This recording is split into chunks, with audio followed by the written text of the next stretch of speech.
As we say hello to you from here at Bart Kaufman Stadium, Graham Nash and Brooks White. Brooks, weather was daunting this week. It didn't look like this game was going to be played, but here we are, sunny skies, and you got to think that favors Indiana. As we welcome you into the broadcast booth, hello everybody, alongside Max Schwartzberg and Giovanni Collada, I'm Graham Nash. Well, to find the last time that these two teams played, you've got to go all the way to the beginning of the month of July, which at this point feels like months ago. But Gio, these two teams, both in names on the roster and in style of play, could not look and feel more different. Hello and happy Saturday, everybody, alongside Max Schwartzberg and Giovanni Collada, I'm Graham Nash. Max, over its last 5 games, Hyannis has taken on the 3 best pitching teams in the Cape Cod Baseball League, and as a result, its batting has really taken a dip. So we welcome you into the broadcast booth alongside Giovanni Collada and Max Schwartzberg. I'm Graham Nash. Max, the last time that these two teams faced off, it was a very close 3-1 ball game that Hyannis pulled out, but they were the best batting team in the Cape Cod Baseball League then. They're the best batting team in the Cape Cod Baseball League now, so it's going to come down to the pitching for Cotuit.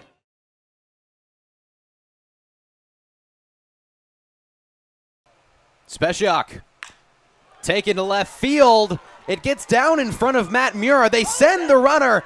Mura tries to gun him down. The throw in time. Matt Mura from left hoses down Potestio. And Hyannis has a chance to win the ball game in the bottom of the 10th inning.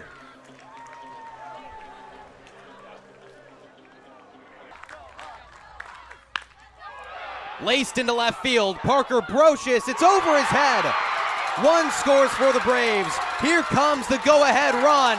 It's a 2 RBI double for Mark Quattrani. And Bourne, with its back against the wall, finds life. 1-1 to Williamson, crushed down the right center side. No doubt. 2-run blast for Andrew Williamson, his 3rd home run of the summer. 2-2. Briggs nails one down the right side. Potestio at the wall. 2 home runs for Hyannis.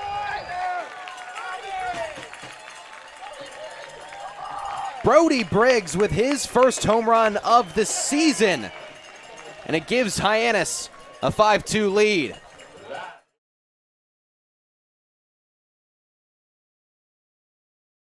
Welcome back to Bart Kaufman Field. We got a 1-1 ball game here in the bottom of the 3rd inning. Indiana and Washington facing each other for the first time ever as conference opponents. As TJ Schuyler, the catcher and 9-hole hitter, is going to lead off this inning. Schuyler, a 130 average. He's only played in 11 of 12 games for Indiana. 9 starts for him. This is his 10th. He's ahead quickly against Noah Kenny. Kenny was shutting things down. He had a 3-up, 3-down inning in the bottom of the 2nd. 3 strikeouts in a row, spanning the end of the 1st and the beginning of the 2nd inning. But he's come out behind here against Schuyler. That one just clips the zone. And that one was a high pitch, but ultimately Schuyler was never going to swing at that one, ahead 2-0 in the count. But what was so good about Kenny's performance in the 2nd inning was his ability to get out ahead in those counts. He was very aggressive early in those counts and had very favorable pitchers counts. So he was more aggressive with the pitches now down early in this one. And he's worked it to a full count. Kenny did a good job getting it level. But Schuyler has been patient, really hasn't taken that bat off his shoulder. 3-2. Upstairs, ball 4, the first walk of the game for Indiana. Well, getting Schuyler on first base for the Hoosiers, that is very important. Schuyler, obviously no hits so far this year for the catcher. He's more of a defensive player, one of the better players in the conference defensively from behind the dish. Getting on base early in this 3rd inning, that could be important for the Hoosiers, as now it's the top of the batting order. And it's Aiden Krause. Takes the ball upstairs. Krause had that single to start the game. If he can also be aggressive with this count with a guy on first base, could mean good things coming for the Indiana Hoosiers. This is Krause's first season in Bloomington. Transfer from Chandler Gilbert Community College, JUCO, where he had an over .330 career batting average. This guy's a stud. And he's trying to work his average now back up to 300, right around 290. High pop-up, still on the infield. It's Draper, who misses it. And that's still not going to work out too well for Indiana because Schuyler was certain, I think as most people were here at Bart Kaufman Field, that that catch would be made. So it's really of no detriment to Washington because still there's one out and still there's only one runner over on first. Yeah, now Will Moore, the Canadian, will jog into the batter's box. But yeah, an interesting play there. Aiden Krause pops that one.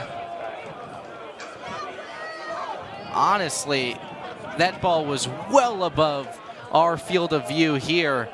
Difficult play, especially with the sun coming out for Draper there. But Washington is able to escape. Ultimately, nothing bad happened. And still, Kenny dealing right now for the Huskies, trying to get out to an early lead in the count. And he blows one by Will Moore. Moore struck out looking his first time up to the plate. He's on a 2-game on-base streak, trying to extend that here in the Big Ten opener against Washington. As a check over is late to Krause. Moore only in his sophomore season, and still he's one of the more experienced players on this Indiana roster. He's had 50-plus career games in the Cream and Crimson. So there's a second check over that's late. And that just speaks volumes to the staff on this Indiana team. Very, very young. Trying to bring some firepower. Grows the season does. Runner goes. The pitch is high. The throw down. They got him.